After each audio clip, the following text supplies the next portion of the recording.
On July 20th, Jake Paul is going to take on Mike Tyson for whatever reason. Jake Paul is only 27 years old, and then Mike Tyson will be 58 at that point. Now, the main question you're probably asking yourself is, why the hell is this happening? And I know exactly why this is happening. You see, this is the CLOUT bout. You see, the Paul brothers have no intentions on becoming real boxers. They don't want to have to work their way up from the bottom to the top, because they would have to actually fight regular boxers who are in their weight class, who are in their age group, and then they would get dog walked. Instead, they've hired these over-the-heel boxers and MMA fighters and Uber Eats drivers, and now they managed to get Mike Tyson to join into this madness. Earlier this week, Mike Tyson has been announced a return to boxing. I know in the past you said you didn't want him to fight again. You tried to talk him out of fighting again. Have you spoken to him about this one? He gets mad when I do this, but Mike's 60, man. I don't know. What do you guys think about it? Who gives a shit what I think? It's not my fight. I love Mike Tyson, you know, personally as a friend, and he's one of my favorite athletes of all time. I don't know. Let's see what he can go in there and put together a training camp and come in, and you know, I don't like to see guys fighting it. He had a 31-year age difference during that fight. Just, you guys know what I think of that stuff. But I got some bad news. This is not going to go the way you think it's going to go, because in no scenario, I don't give a shit in which multiverse, there is no path to CLOUT through this damn fight. See, with this situation, there's multiple things happening at once. On one hand, you have these over-the-hill, aging social media influencers. And I know that sounds crazy. Neither Paul brother is over the age of 30, but they've been in social media since the early 2010s, annoying the populace, embarrassing people, embarrassing their family. So here we are, 10, almost 15 years later, we've kind of grown tired of these boys. They haven't brought anything to the equation. Just look at Logan Paul, for example. He should have been canceled when he went to Japan and videotaped that person who committed suicide inside of that park. Hey, I really hate to say this. I think there's someone hanging right there. I'm not even f***ing kidding. I've never seen a dead person. You haven't? No, bro. Oh, what the f*** am I looking at? Oh my god, he's hanging. Bro, did we just find a dead person in the suicide forest? Hanging? Logan. Dude.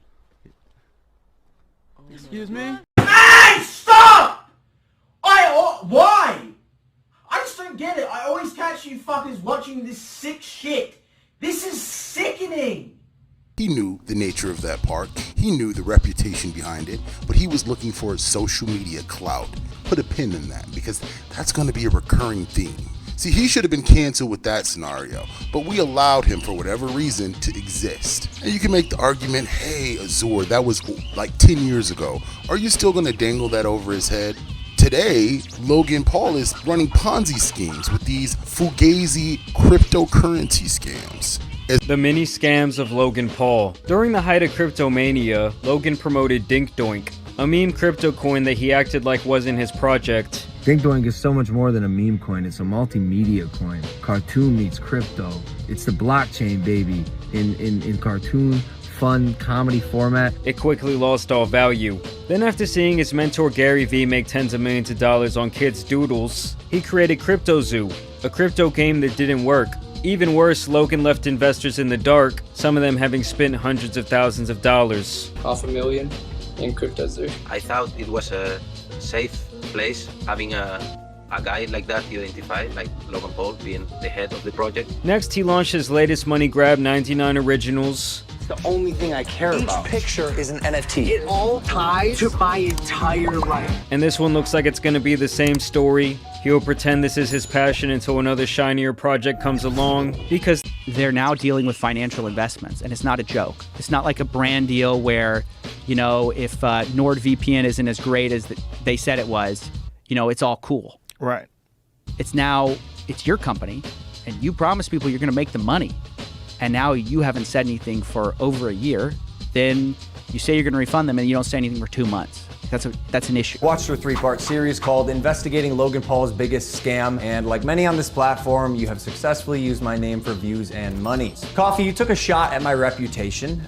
So in this video today, I'm gonna be defending myself with facts, something that you have gotten in the habit of twisting as you continue to morph from an investigator to a gossip channel. But I do appreciate you calling out that rats under my nose stole the game code, millions of dollars, and left Jeff and I abandoned with no team and knives in our backs. As cringe as his behavior has been over the last 11 years, it's that financial shit that's going to be curtain call for Logan Paul. Oh yes. See, you can play in people's faces, you can record somebody who recently committed suicide, but one thing you cannot do is mess with rich people's money. And if somebody has $500,000 to invest in some snake oil, buy here, pay here, cryptocurrency scamola with Logan Paul, if they have that kind of money to invest, I guarantee you they got the money to fight his ass in court. So watch what I say. I know what you're thinking. But Azure, it's not Logan Paul fighting, it's his brother Jake. Okay, it is. But they're kind of a package deal, if you think about it. And their cringy behavior mirrored each other. It was almost like they were two heads of the same hydra. And I feel like this fight between Jake and Mike Tyson is really just a new version of the fight between Logan and Mayweather.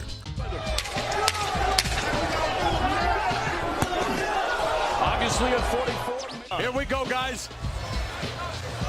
And there's a shot to the bread basket. Woo. Watch this. Looking for the sweet stuff in that pinata. Oh. And we remember how weird that fight looked. Like, Mayweather was clearly holding Logan up after knocking him out.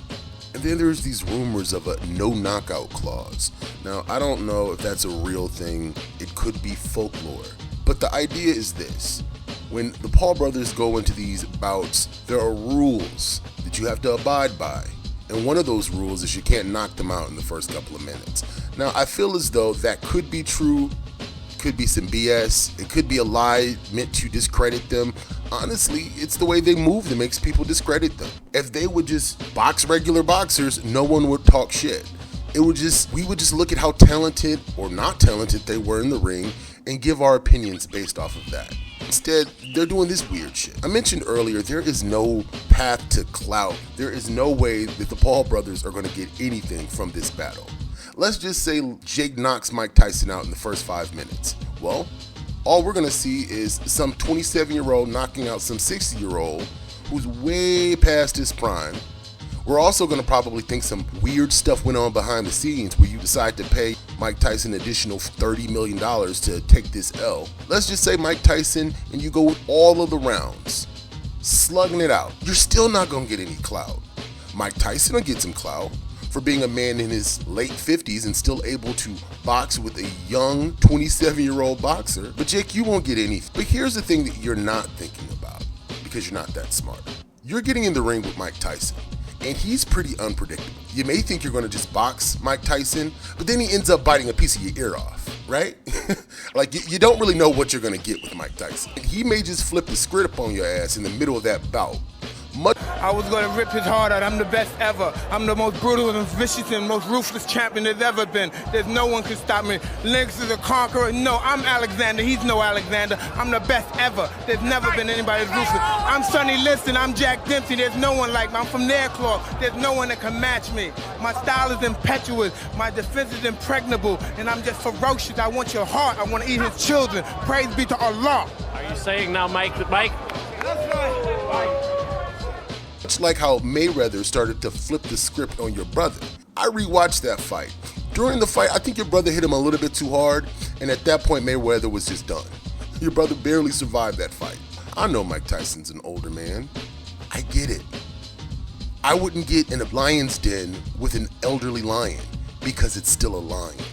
You don't know what could happen. But hell, y'all thirsty for clout nowadays, so do what you're gonna do. We're still not gonna respect you as a boxer.